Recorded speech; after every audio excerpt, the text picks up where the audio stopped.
Morning, everybody. Welcome to Pediatric Grand Rounds. I'm excited to introduce Dr. Abby Rosenberg this morning. Abby came to us after getting her MD at Stanford University. Then we were lucky enough to have her here at Seattle Children's for residency and fellowship in hematology oncology. After that, she went on to get a bioethics degree at University of Washington and stayed as an attending physician here at Seattle Children's in the Cancer and Blood Disorder Center. She's the director of the Palliative Care and Resilience Research Program and research faculty at the Truman Katz Center for Pediatric Bioethics. Welcome, Dr. Abby Rosenberg.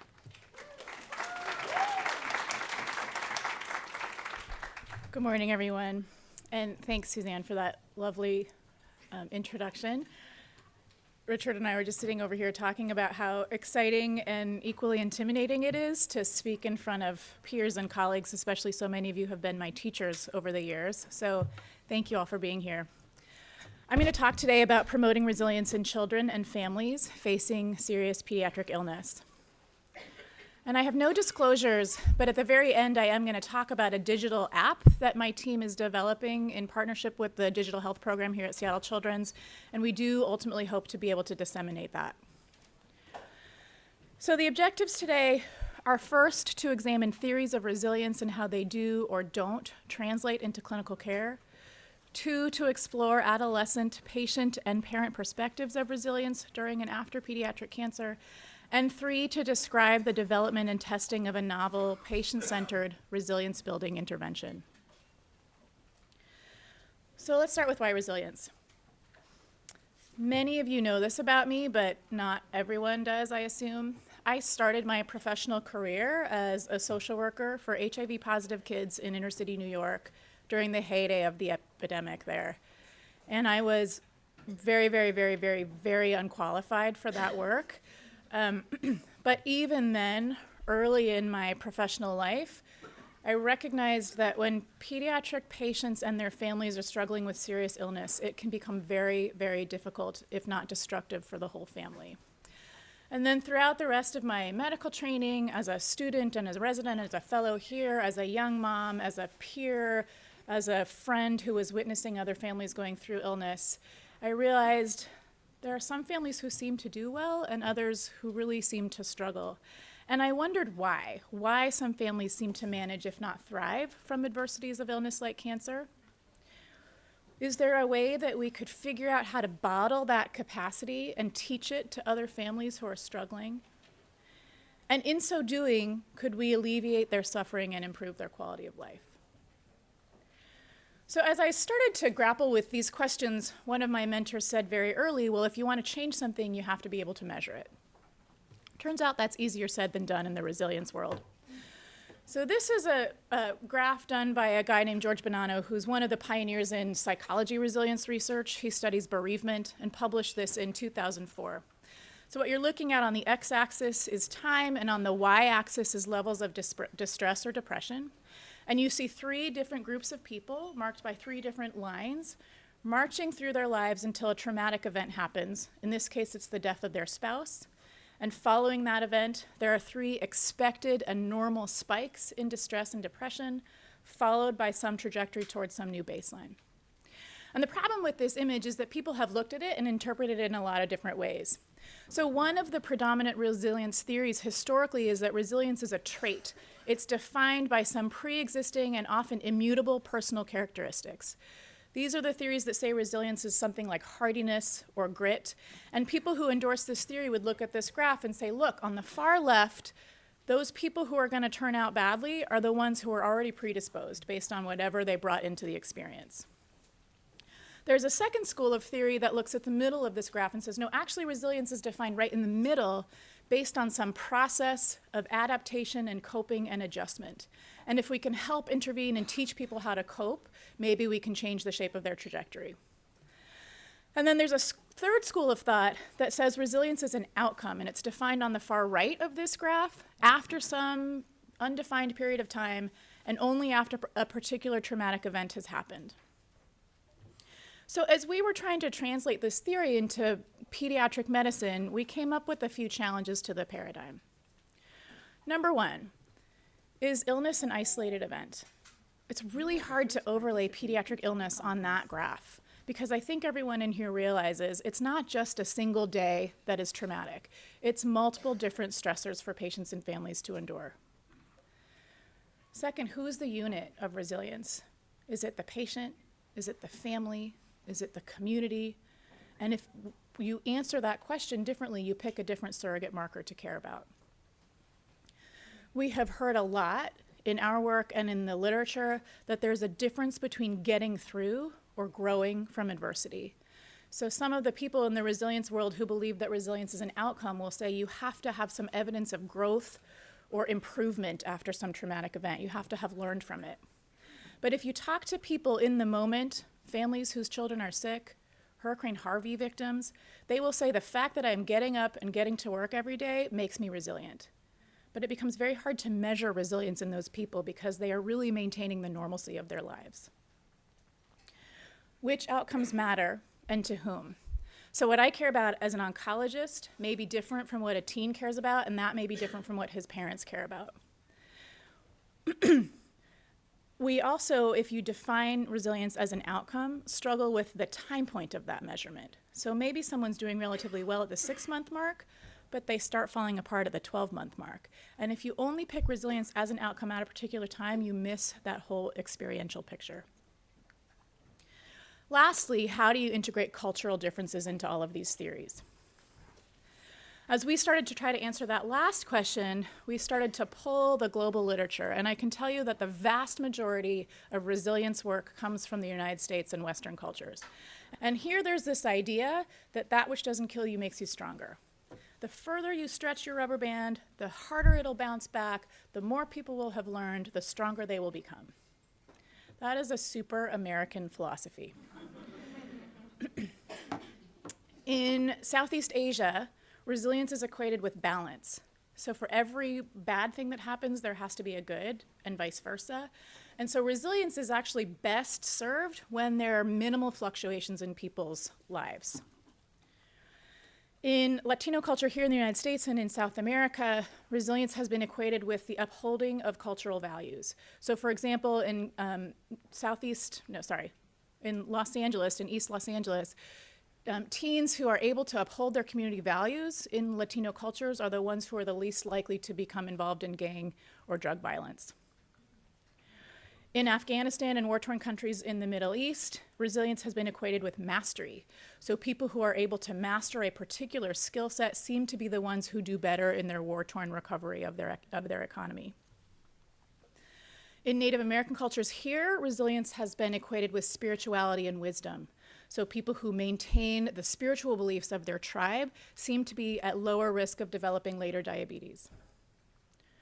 And then there are a million other languages and cultures and descriptions of people around the world who have no word for resilience and who don't even think about it. So in the midst of this kind of swirling debate, in 2013, there was a plenary panel at the International Society of Traumatic Stress Studies meeting. And they got 6 different resilience theory researchers up on stage, including George Bonanno, whose work I just shared with you. And they said, stop arguing in your writing and debate it out on stage and tell us what you think and why. So this woman here is a woman named Dr. Catherine Panterbrick. She's a cultural anthropologist. And she got up, and what she said really resonated with me, and it still does. She said, let's stop debating the trait process outcome thing and really start to understand just what people do in the midst of adversity. And her work is, as an anthropologist, she does a lot of ethnography work, so she'll go live in Afghanistan and just watch people and talk to them and learn from them and try to glean from them what they are learning. So she said, in any culture, in any experience, resilience turns out to be a process of harnessing the resources that we need to sustain our well-being. And she went on to define those resilience resources in 3 categories. One is external, social support community who helps us. The second is internal, individual resources, those inherent traits like grit and hardiness, but also the personal skills we learn like stress management and coping strategies. And lastly, there were existential resources, things like spirituality, meaning-making, faith, things that are an undercurrent of human experiences throughout the world and often help people to derive meaning from whatever they're going through. So as this whole debate was happening in the theoretical world, there was a separate philosophy that was emerging in some of the patient-reported outcome sciences, which was that people's perceptions of their own resilience also matter. So no matter how you define it, what you believe about your own ability to overcome adversity turns out to be really important. And this idea was born out of a different theoretical model put together by Folkman and Lazarus now decades ago, where they said, when you experience a stressful event, you internally appraise it. You decide if this is a good or a bad thing, if it's something you can overcome or not, and depending on how you appraise it, there is a subsequent coping outcome that is either positive or negative, followed by emotional and functional outcomes. And if you can change people's appraisals, maybe you can change their later emotional and functional well-being. There have been, since then, several instruments that have been developed and validated which measure people's perceptions of their own resilience, less how do you define it, but more just if something bad happens to you, do you feel like you can overcome it? And so we started using those instruments in a lot of our work. And the first thing we did was we surveyed parents of children with cancer whose kids had been recovered from their cancer experience for at least a couple years. And we just said, how resilient do you feel in your life? And we compared that to population norms. And what we found was that parents of children with cancer, on average, believed they were less resilient than the rest of their peer parents. There was something about the illness experience, something about witnessing their child being sick that made them feel less resilient. And then when we divided that group into the lowest quartile of resilience scores and the highest quartile of resilience scores, we found that the people who believed they were less resilient were the ones who had high levels of psychological distress, ongoing sleep difficulties, and challenges in expressing their hopes and worries to their medical team. Nobody in this room reads The Gerontologist, but I did once when I saw this paper.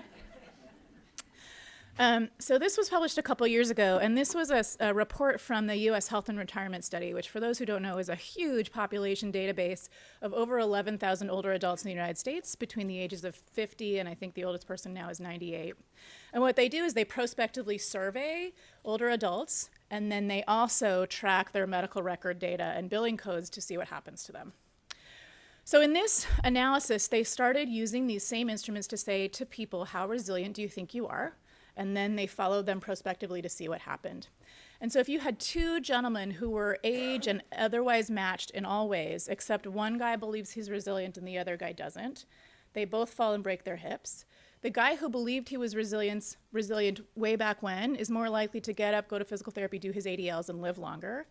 The guy who way back when believed he was less resilient is not only less likely to return to his functional baseline, but also more likely to die early. My partner, Joyce E. Frazier, who is really my research partner in all things, started her career studying perceptions of resilience in adults with diabetes. And what you're looking at here in those diagonal dotted lines are people who believed they were low or moderately resilient, compared to the flat line, people who believed they were highly resilient. So on the x-axis is changes in diabetes-related distress. On the y-axis is changes in A1C. So those people who believed they were low or moderately resilient for increasing distress also had increasing changes in their A1C, suggesting more distress made it harder for them to control their diabetes. In contrast, the highly resilient people didn't change their glycemic control even when they were highly distressed. Lastly, we did work with survivors here, bone marrow transplant survivors here at the Hutch, and we again used this instrument to say, how resilient do you think you are? And those who believed they were low resilient compared to those who believed they were highly resilient were the ones who were missing work, experiencing ongoing disability, reporting lower quality of life, reporting higher psychological distress, and experiencing ongoing medical complications. So as Joyce and I started putting together these theories and this science, we started trying to figure out how we could translate this into an intervention that could help our patients and families. I want to pause and just talk quickly about market research. So if I were developing an app or a new gizmo or a new TV show or a movie, What people in social sciences and economic sciences do is they go to their stakeholders and they say, tell me what's interesting to you, tell me how this would work for you, tell me why this is an important story and how it should be told. In health sciences, we call that qualitative research, but it's the same phenomenon. It's the idea that I don't know what it's like to be a parent of a child with cancer, and in order to ask the right questions, I have to go first to those parents and figure out from them what's important. So we did this in a number of ways. We first worked with 120 bereaved and non-bereaved parents of children with cancer. We either interviewed them or asked them to fill out a survey where they would tell their story in writing plus fill out a bunch of instruments. And when we said, what does resilience mean to you? They said, resilience is who I was, what I learned, how I ended up, or what it all meant. This is that trait process outcome plus some sort of synthesis that this parent is trying to do. Resilience is facilitated by who I am, who helps me, and what I believe. Here's the individual, community, and existential resources. We also found that resilience was not consistently reflected with instruments that measured post-traumatic growth or distress. So we said, are you resilient? We used this resilience instrument. We graded them based on the stories they told, whether or not we thought externally they were resilient. And it was a terrible match to surrogate markers like post-traumatic growth or psychological distress. Then we went directly to the adolescent and young adult patients, and I want to talk about my friend Daniel Marr, who was one of our patients here a couple years ago. Daniel was the first patient who enrolled in a study we were doing that was asking teens to share their experience and how they were or weren't resilient over the first 1.5 to 2 years of their cancer experience. And because he was patient number 1, Daniel became our key stakeholder, which meant as these studies were ongoing, I would come back to him periodically and say, hey, this is what I'm thinking, this is what I'm hearing, this is what I'm learning. What do you think? Help me put this all together. And Daniel was like the perfect guy for this because he was that popular kid in high school, class president, lots of friends, but he was also highly emotionally intelligent. He could read a room and figure out what people were thinking and feeling and then respond accordingly to try to bring the temperature down. And I really appreciated that about him. When it became clear that he was not going to survive from his cancer, we had a lot of talks about what his resilience story should be and what this had meant to him. And he said, cancer happened to me for a reason, Abby, to help others like me understand, to make it easier for them somehow. And he went on to say, I want you to tell my story, and I want you to continue to think about me as you try to figure out how to help other kids. So when we talked to Daniel's peers, and we said, what does resilience mean to you? They said, resilience depends on the person and their experiences. It's kind of like exercising. You have to gain some muscle before you run a race, personal strength. Or resilience is how well you rebound from something, like being able to fight back. It can be taught. It should be taught. What we heard a lot from these kids was that they had figured it out by themselves over time, but that it was really difficult to have done that, and they wished that we had intervened sooner to say, hey, here's what helps, here's what works. We also found when we interviewed them at the beginning, middle, end of their cancer experience that for whatever their resources were, they stayed consistent over time. So each individual resource preference might be different, but people tended to be consistent with what they thought helped them. When we said, okay, what are the key pillars of being resilient? We identified 5 different themes, and this is from over 100 hours of interviews with these young people over time. So first was stress and coping. Get through the stress, stay calm, don't panic. Have a way of understanding when you're stressed out and managing it. The second was having goals, purpose, or planning. So one patient said, try to have goals. The days you feel lost, like you don't feel like you can keep going, picture those goals and have that help you to be strong and resilient. Third was optimism. Resilience is trying to keep the positives. You just got to stay positive. Fourth was gratitude and meaning making. The way you look at things, the way you look at life, your perspective, it's really changed. You're not invincible. You can get sick and you can get hurt, and it makes you appreciate things, stuff that's important, you know? And lastly, connection and belonging. What's really helped me get through is having a really good support system. So as Joyce and I distilled all of these comments, we came up with this idea that really on any given moment, teens were telling us that their resilience could be either helped or hindered by these contributing and inhibiting factors, respectively. And when we really looked further at this, we noticed that these top 4 contributing factors, managing stress, having goals, staying positive, and benefit finding, those are those individual and existential resources that Catherine Panterbrick had described years ago. The last one, the connection and social belonging, that's the community one. But as we were trying to figure out how to intervene best with our patients in real time, we felt like targeting individual and existential resources with individual patients was probably more doable than creating some sort of community-based network. So from there, we went on to develop the Promoting Resilience and Stress Management, or PRISM intervention. The first thing we struggled with is where to start. So we had worked with parents and we had worked with teens, and we felt like each of them deserved some sort of help. On the side of the parents, we knew that parents of children with serious illness have poor psychosocial outcomes. For example, in the cancer world, 1 in 7 parents of children with cancer has high enough psychological distress that he or she can't care for him or herself or the other children in the home. We also knew that there are real challenges to traditional methods of providing support for parents, so I think we can all in here agree. When you have a parent in distress, we're grateful for the services that we can refer them to out in the community, but rarely do those parents go seek those services because they're really stuck at the bedside worrying about their kid. And so there's a disconnect with them accessing those resources. In turn, for teens and young adults with cancer, similarly, they have poor psychosocial outcomes, in particular when you compare them to younger pediatric or older adult patients. So if you're diagnosed as an adolescent, you're more likely to have ongoing mental health problems, less likely to go to college, get married, have a job. If you have a job, you get paid less than your otherwise age-matched peers. And we think that the reason for those inferior outcomes is in part because cancer hits at that key developmental time of adolescence when people are learning those life skills that they need in adulthood. There are different challenges with traditional methods in teens and young adults. So for example, cognitive behavioral therapy is very evidence-based and works, but 1/3 of teens and young adults will decline it up front because of the time commitment or the stigma. Another 1/3 drop out over time for the same reasons. And we have started to understand that teens and young adults do better with either shorter skills-based interventions or interventions that use their language and their communication styles.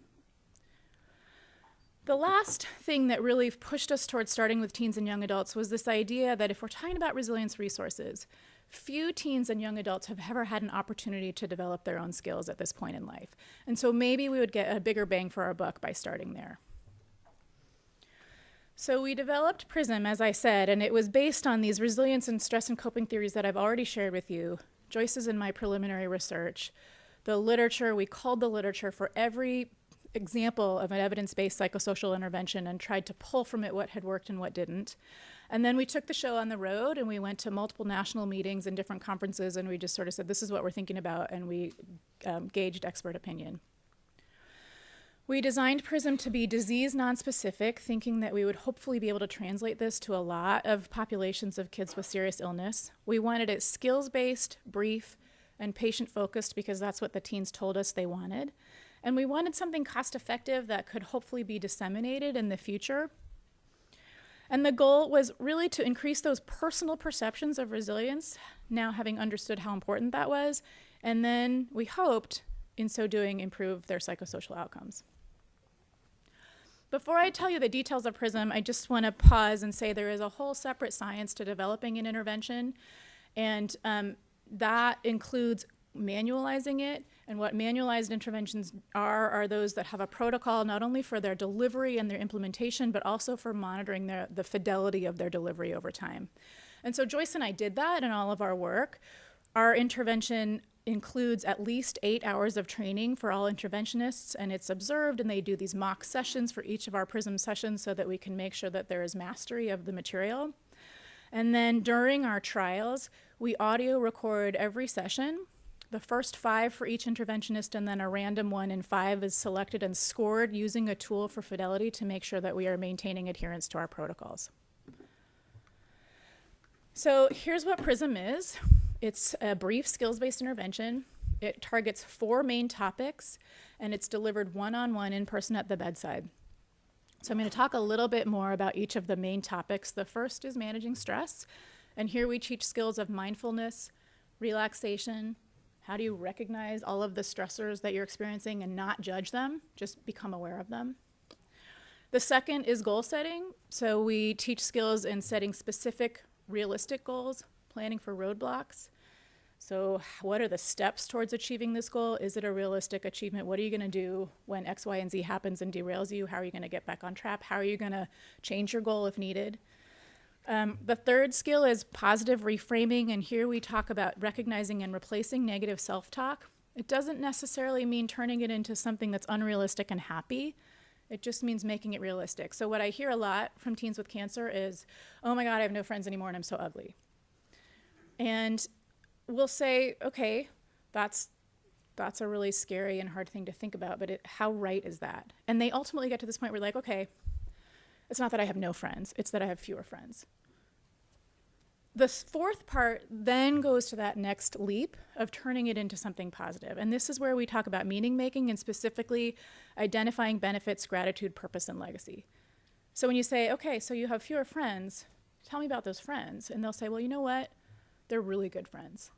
And I'm really grateful because they come and visit me. After all 4 of these sessions, we have an optional 5th session, which is held as a family meeting that's facilitated by the same interventionist. And here the teen can just teach back to family and loved ones what was helpful and what he or she would like to continue to work on. And the rationale there was that parents would then learn the same skills and help teach back and maintain the skills with the teen. And then the last piece is boosters and worksheets. Boosters are where we come in person and we check in with the patients. And we'll say, hey, what do you want to practice? And the worksheets are like little homework assignments where they can log their gratitudes or they can track their goals and their accomplishments. The first thing we did was we tested PRISM's feasibility amongst adolescents and young adults, or AYAs, who are between 12 and 25 here at Seattle Children's. And because of Joyce's and my respective populations of patients where we worked, we targeted those with diabetes and those with cancer. And what we found is high rates of enrollment and completion, so the intervention seemed feasible. But the different patient populations really wanted us to approach them differently. So the kids with diabetes, for example, would say, I'm here once a year. You have my full attention for this one day, and then maybe at home via Skype, but I'm not going to come back and talk to you in person. So they were willing to do long sessions at fewer time points. In contrast, the teens with cancer, who are here all the time, stuck in their rooms, bored, were like, come visit me every day, but only for like 2 minutes, and then come the next day. So for cancer, we decided to give the intervention in shorter bursts, all 4 sessions separately, roughly every other week or so. We also asked them about their acceptability of PRISM. Would you do this? Would you recommend it? And this is what they said. This is so helpful. I wish we'd done this sooner. Yeah, I was actually telling my friends about it afterward, and they said they would try it out. Or, I think it's good techniques to use. Definitely, I'm teaching my little sister. I'm sure it can help her too. So the next thing we did was a randomized controlled trial, a pilot trial here at Seattle Children's for teens and young adults with cancer. People were eligible if they were between 12 and 25.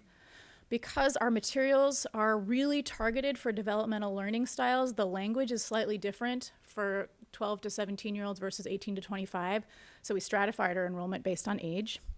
They had to be English speaking because our interventionists and the intervention text itself is currently only available in English, and we wanted them to have had cancer for at least 2 weeks. We randomized them 1-to-1 to usual care or usual care plus PRISM.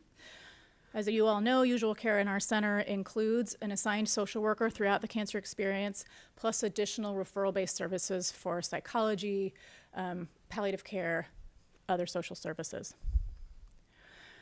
People on the PRISM arm filled out surveys at periodic time points interspersed with their intervention sessions. We scheduled all sessions up front at the time of enrollment to match with planned clinic visits or inpatient stays to make it more convenient for people. And we did the same calendaring for patients in the usual care arm, but just scheduled them for appointments to complete their surveys. And then our outcomes were at 6 months, with the primary outcome being change and resilience over time, and secondary outcomes being health-related quality of life, hope, distress, anxiety, and depression. Following completion of their second survey, people got a $50 gift card.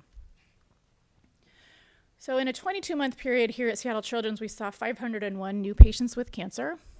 We excluded 400 because Most of them were not old enough to meet our eligibility criteria. There were 30 adolescents and young adults who actually were eligible for all criteria but declined, 22 AYAs and 8 parents, which left us with 99 for randomization. 50 went to usual care, 49 to PRISM.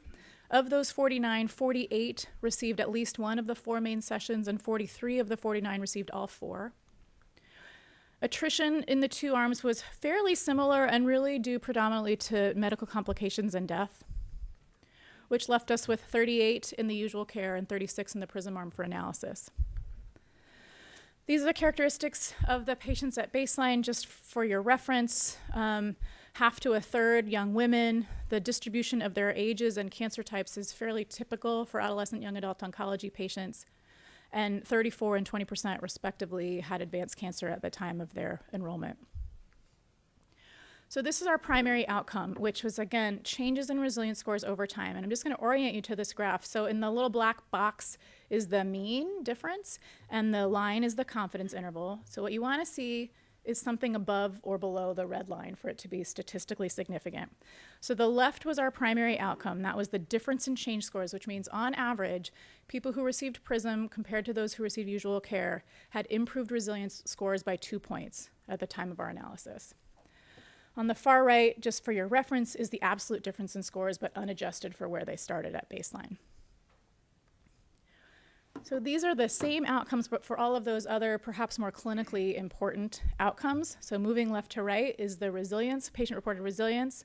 That long one, the second one from the left, is generic quality of life. This measures physical and emotional well-being, social well-being, and school well-being. It's an instrument that we have a lot of problems with in the cancer world because it seems irrelevant in a lot of the domains there. The middle one is cancer-specific quality of life. This asks about pain and symptoms that are really relevant in the cancer treatment, plus treatment anxiety, worries about relapse, ways that you communicate with your medical team. And here, on average, people who received PRISM scored 9 points higher over time than the people who received usual care. The second to the last is hopeful patterns of thought. Again, PRISM patients reporting more hope. And the last one is psychological distress. Here, it would have been nice if that line were below the red, meaning that everybody's distress went down over time. But as you can see, we didn't quite meet that goal. We did, however, when we looked at people who met criteria for depression, find that at 6 months, 21% of teens in the usual care arm versus 6% in the PRISM arm met criteria for clinical depression. That translated to a 90% reduction in depression for PRISM patients, with a confidence interval that does cross 1 in this very small secondary analysis. These are the data just showing you a different way the trajectories of instrument scores over time. So same instruments, resilience, generic quality of life, cancer quality of life, hope, and distress, with PRISM in red and control patients in black. This was not one of our powered analyses, but it's just to give you a sense across the board. There is a divergence in the direction of the trajectory, with PRISM patients reporting higher resilience, higher quality of life, higher hope, and lower distress. Lastly, we still collected our qualitative feedback from all of our patients, and this is my favorite.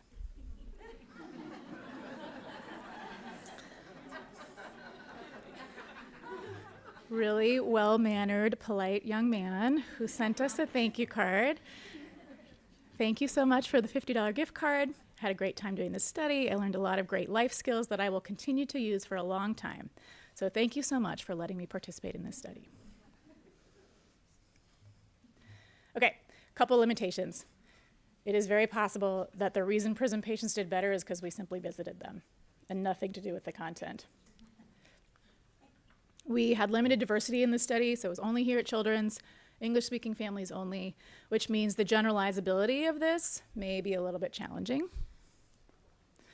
We had higher attrition than expected, so with the higher degree of patients getting sick and dying, we may have limited power for some of our sub-analyses.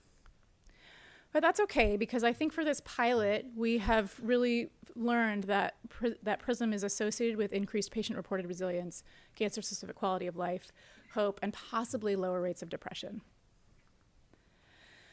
So the other thing we learned as we were doing this is that a lot of the teens would be like, you know, my mom needs this too. And we heard from a lot of parents, like, this would be really helpful for me too. Do you have something for me? So Joyce and I said, okay, what can we do about this? How can we adapt this to ultimately become a family-based intervention? So we did the same thing we had done previously. We piloted PRISM in parents of either cancer or diabetes patients, and the successes were that parents found it highly valuable. This should be part of every parent's toolbox. These skills help us to take better care of our kids. In before and after surveys, people who participated also reported higher resilience and lower distress. The pitfalls, though, was that parents said it was really hard to get away from the kid's bedside, and multiple sessions made that even harder. So around the same time, we were serendipitously invited by the Parent Advisory Panel to hold a symposium to help parents become more resilient. And we decided to approach it with our PRISM platform, but put parents into small groups at tables and say, teach each other what resources you've used, teach each other what resources you haven't used yet, and we used the same skills. So what we learned there was 92% of parents said they gained new insight, 98% said it was easy to understand, and 100% said this group format was helpful. So we are now conducting another pilot randomized controlled trial, this one amongst parents of children with cancer. We have, as of yesterday, enrolled 61 of our targeted 75 parents. Here they're randomized in a triple randomization to either the way we deliver PRISM, this one-on-one way, versus a group format, versus usual care. And our outcomes are resilience, stress, distress, and quality of life at 3 and 6 months. This is how this trial is going. It's a little not as we would have hoped. So we were delayed in our start for various reasons, but we started about 6 months late, and then we expected a roughly 80% enrollment rate. And although we're close to that, we're not quite there. So about a month ago, we started kind of biopsying this problem and trying to figure out what was going on with this study. And we found overall 68% enrollment rates, but within those first 5 weeks of a child's cancer diagnosis, it was much higher. 78% of parents were enrolling. After that, though, enrollment rates went way down. And the reasons they said no were because they felt overwhelmed. They said they don't need this, they're not interested. Or one parent in particular was unwilling to go into the randomization because she didn't want to be in the group. When we looked into this in even more detail, we looked at attrition by group. So in the one-on-one group, 78% of people so far have completed the intervention, 4 are still receiving their sessions, but nobody has dropped out. In the group, 50% have completed it, 2 are still waiting for their meeting, but 7 or 39% have dropped out. And the reason is, well, it's too hard to schedule, or we're relocating and it's inconvenient, or this is just no longer for me. Thank you very much. And then just for comparison, in the usual care arm, 2 have dropped out, but both of them did so immediately after their randomization assignment, where they said, oh, I'm not getting anything, never mind. So what's going well, though, is we have maintained our rigorous processes for data collection, and the intervention fidelity is excellent. Feedback from those parents who have done the intervention, including those in the group, is really positive. So all would recommend it. Many have said we want even more, and none have regretted participation. Here's what they say. Once I got away, I realized how important it was. The hard part was making myself start. After that, it was worth it.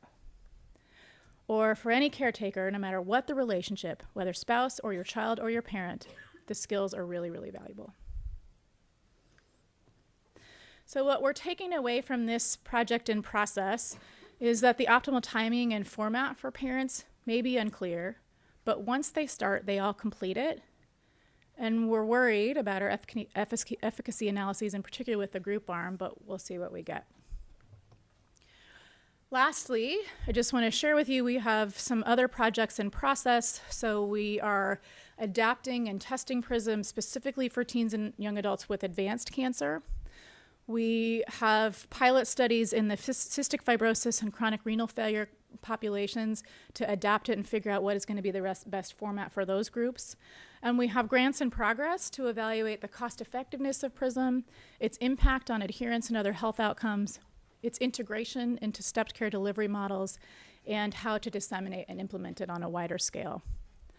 Lastly, I want to close talking about the digital PRISM development, which again has been a terrific partnership with the digital health team here, as well as with 2 very generous Seattle-based companies, Artifact and General UI, who donated many, many, many hours this summer to help us develop this app. So here's what it looks like. You get it, you open your phone, and then it takes you to these little tiles where you can practice all of the different skills that are part of the intervention. The first ones, breathe, take a vacation, mindfulness. These are either visual or audio guides that teach people their stress management and mindfulness skills. Then the other sort of more active skills-based components of the intervention come from, you get a little homepage where you can sort of personalize it and track your goals, the things that you are able to reframe and learn, and what you're grateful for in real time. You can take pictures of what you're grateful for. And so here's an example. Somebody would say, well, I'm grateful for a new perspective on what's really important. In the 2.0 version of the app that we're currently developing, there'll be then digital text-based reminders saying, hey, remember on this day you were really grateful for this, because we know that that kind of positive reinforcement helps people maintain their positive psychology.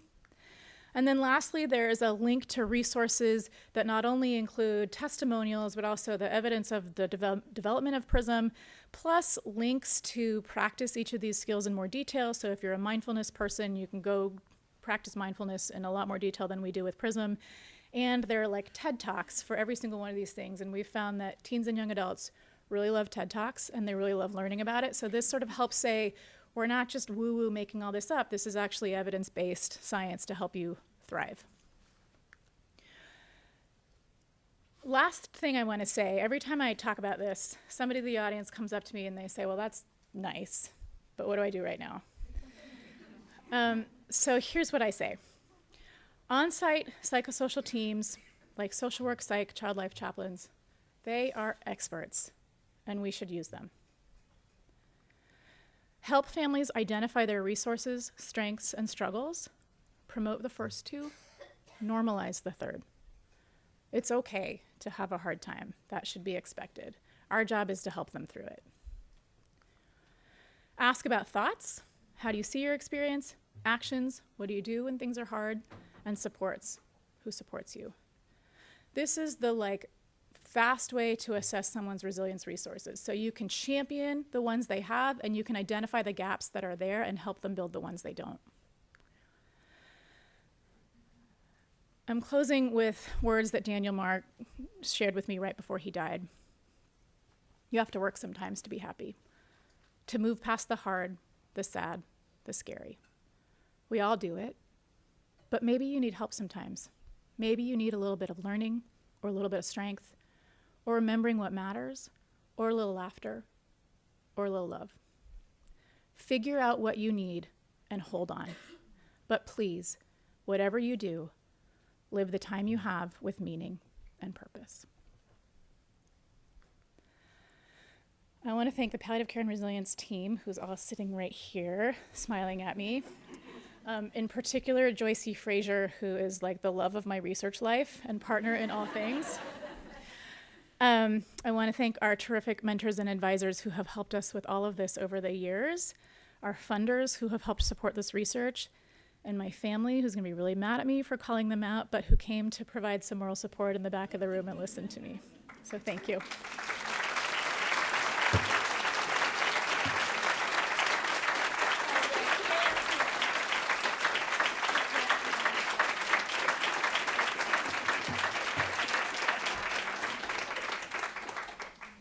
We have some time for questions. If you have to leave, please take some time to fill out an evaluation for Abby in the back of the auditorium.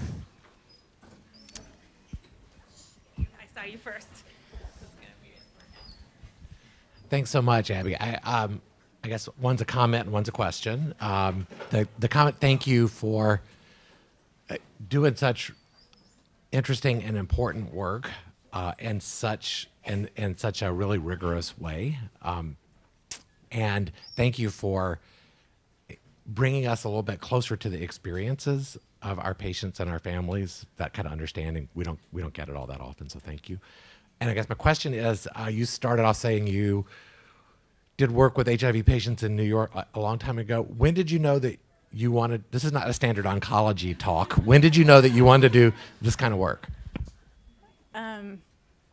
So Doug Hawkins isn't here, but I will give him kudos that are deserved. It was actually I didn't know. I knew this was the thing that bugged me. It had resonated with me throughout my life since my short tenure in HIV social work.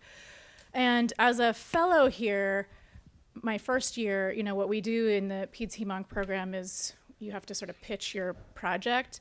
And then Doug, when I was pitching it to him, I was going to do this microRNA analysis of AML biologic samples. And he was like, you don't seem very excited about that project. What else is interesting to you? And I sort of launched into this idea of not understanding how we could better help support patients and families. And to his everlasting credit and probably chagrin some days, he said to me, I think you should do that. And I said, well, how do you do that? And he said, I have no idea, but your job is to figure it out. But it's important to love your work. And I am so grateful for that conversation because I love what I do, but you're right, it's been a different pathway than I would have anticipated. Hi, Abby. James in here. Shaq. James and I are over here. Really great talk, really Thank powerful work. It's hard for me not to reflect on my patients at Odessa who have so many things stacked up against them when they enter a chronic illness diagnosis. And I don't know if you could talk a little bit more about thinking about resiliency with some of the baggage that people bring in. And I remembered on your slide saying, that the young adults identified feeling different, and the problem we have in our country right now with telling people about what's wrong with them, and our young people really believing that, and what that means when they enter something like this. And then maybe you could talk a little bit just about how you can adapt that culturally speaking. I did see that your population mix was pretty diverse. And then a three-part question, I guess, is just if there's any chance to move this to non-English speaking families in the future, because I think that would be really beneficial as well. Yeah, so thank you. Those are really important questions, and I'm going to go in reverse order. So yes, we would love to be able to translate it. I think how we do that is going to require the same rigor and thoughtfulness, because you can imagine that there's something lost when there's a third party in the room. And so figuring out how best to do that, if we limit it, for example, to Spanish-speaking populations to start, so that we can have a trained interventionist who speaks Spanish as opposed to an interpreter, we need to sort of learn what's going to be the impact and the efficacy of the intervention with those changes. And then, as I said, there are a lot of languages that don't even have a word for resilience, so we have to figure out how to frame it in a way that's culturally valuable. So we're working on that. The second piece was, did I answer both 3 and 2? Yeah, okay. Question number 1 was, how do you adapt this to the patients that, for example, you're seeing at Odessa? I think there's 2 main things. One is we do people a disservice when we assume they always have to be strong and positive and everything has to be good. I think one of the strengths of what we do in PRISM is to normalize the hard, but we also help them champion what they have learned before. So the other thing that teens don't necessarily do is recognize what successes they've already had. So for you have a terrific opportunity to say, you guys have been through stuff before. What have you done? And then you label the skills, because I bet you they have done a lot of these other skills. They just don't know that. And then you say, what you just did was you positively reframed your experience. Let's work on that, because we know that actually matters, and we know that changes your appraisal, and we know that makes you more psychologically healthy in the future. Thank you for that great talk. I'm a community pediatrician, and when I was looking at the PRISM app that you have, I thought it would be amazing for all these anxious, depressed teenagers that I have that don't have any chronic medical problems. And I was wondering if that will be something that would in the future be available to just your run-of-the-mill teenager who's anxious and depressed and stressed out. And So once we figure out our $1 million royalties, no, so you're right. So I'm so glad you asked that question. So we have a lot of projects developing the app in progress. The first thing we're doing is we're actually beta testing it here in a bunch of the different clinics actually over the next few months, to sort of get teens real user feedback and understand a little bit more about the stickiness of the app as it's currently designed. So if like nobody goes to the mindfulness page, but everybody's using the photo journaling, that's important for us to understand to make it a better app. Problem number 2 is I personally believe that part of the strength of PRISM is the personal connection. And there was a study published last week that showed if you just convert completely to an app, a digital thing without that personal connection, the efficacy of these things goes way down. It helps only in those people who actually already are anxious or depressed because they really are in need of something. But so one of the things we're thinking about is what's going to be the best interface? Are there little videos to practice the skills and then have the app as a secondary thing, or is the app alone enough? All that said, our vision is to make it widely available even on the App Store so that people can just use the resource and practice it. I have it on my phone. I actually use it every day now because I'm trying to figure out how this could be implemented in people's lives. And I think there is a potential there, but we have a lot of work to do before we're ready. Thanks, Abby. Just a quick question for you. And I imagine this is probably a very individual thing, but in all of your interviews, did you get a sense that the adolescents and young adults believe that resilience helps them survive? I don't know. Well, it depends on how they define survive. I think during the cancer experience, very few teens think sort of that they may or may not actually survive their cancer. They will endorse this fear. What if I don't? But it's very hard for them to do that exploratory work. Many more people sort of future think when I'm done with this. Or they'll say things like, my life is on pause, and then I'm going to return to who I was. And in one of our studies, we actually still interview teens 5, sometimes many years after that, because they want to come back and continue to tell their story. They believe that they have a legacy. And it's only after a couple years that they reflect and they say, you know what? I survive better now because of what I learned. Or I survive better now because I understand what's important to me. So I think in real time, it's going to be a very difficult developmental task to say this is helping you survive. Instead, I think the power is to say, how are you living with meaning and purpose right now in the midst of all this hardness?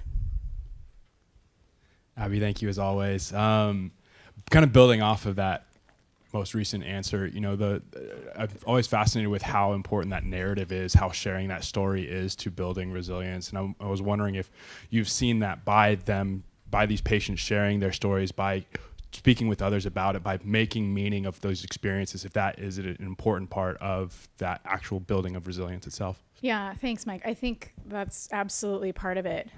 We've actually written about how you're more likely to engage teens in research studies if you give them an opportunity to share their narrative. We've seen high attritions in only surveys, but people who we talk to are like, come back and talk to me again because I really have more to say. So I think part of it is who they are and wanting to share their perspectives. There is a wealth of literature about how people sharing their personal narrative is a strength building and resilience building experience. But I think if you dissect that a little bit, the reason that it has such power is because in the narrative telling, we create meaning from our stories. So it's really the undercurrent of meaning making and benefit finding, and the narrative allows people to go through that process. So Abby, thank you. That was a terrific talk. I've got 2 questions, and that leads me to a comment. Can you clarify if the app is generic, not just about cancer, but just for any disease? And secondly, thinking about its applicability to parents, because my comment is I could visualize, similar to what Shakita said, I could visualize this being useful to parents in the PICU and to the NICU with a wide range of things. So how far away are you from that possibility? Yeah, so the app is not cancer specific. Actually, none of the PRISM materials are, although our interventionists are trained to go where the patient wants to go. So if their goal is, I want to maintain adherence to my diabetes regimen, then we work with them on that. I think the app also doesn't have the age-specific nuances that our written text does, so it could be more diversely used. I'm an adult, I like it, so I think other parents might too, but I'm totally biased, so maybe they wouldn't. As I said before, we have a lot of work in making sure the app is right before we launch it on a wider scale. But part of this rollout that we're doing right now in the clinics allows teens and their parents to test it out and put it on their phone. We know who they are, so we can track their user and what they do in the app, so we can try to gauge what's successful and what's not. And that's yet another science that I've learned through all of this. Like, who knew I would be understanding how to develop an app. But it's really cool, and you can kind of figure out what's going to be the best thing for your stakeholders. Abby, thanks for such a great talk, and congratulations on your terrific research. Question I have for you is 6 months.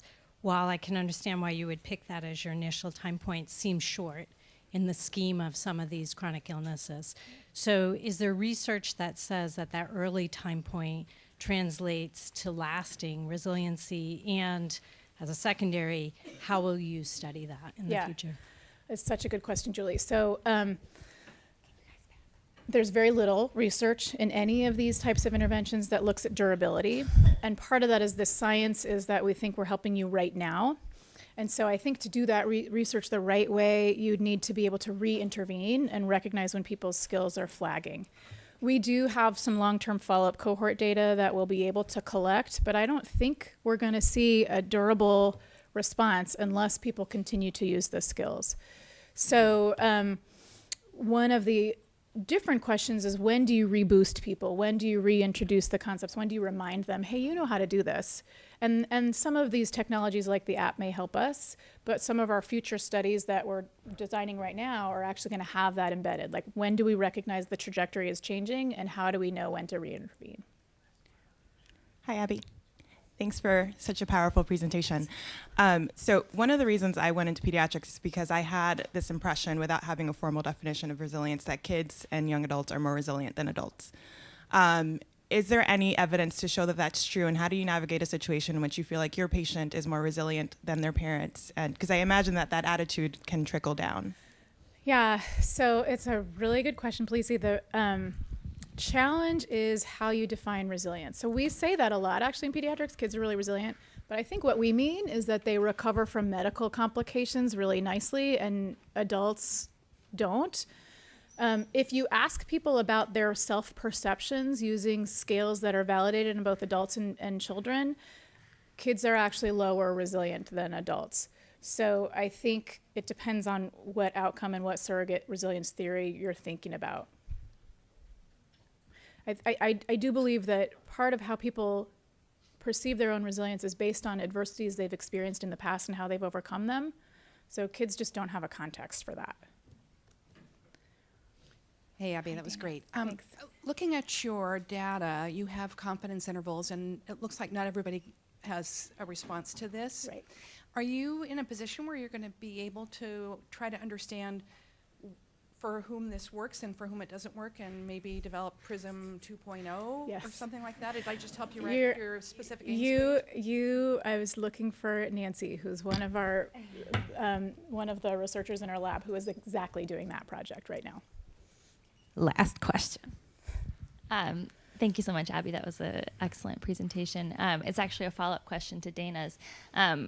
Thinking about those people whose willingness to participate in the study wasn't there, and who may not be willing to engage with the app, what are your thoughts about reaching that group whose willingness initially is kind of low? I think that's a real challenge, to be honest, because in any behavioral health intervention, people who don't want to do it won't do it. One of the things that we've been thinking about in our stepped care models is to say, just like we teach you about how to manage your line and how to learn about side effects to watch out for at home, some of these skills are so elementary and brief to teach, we could introduce it as part of the standard. Here's how you're going to deal with your physical stuff, and here's the emotional stuff that's going to come, and here's some ways to work with that, so that it's a sort of normalized concept early on. But we have to figure out if that would actually fly pragmatically before we can really determine if it's integratable. We are out of time. Thank you so much, Dr. Rosenberg. I'm sure we could keep going.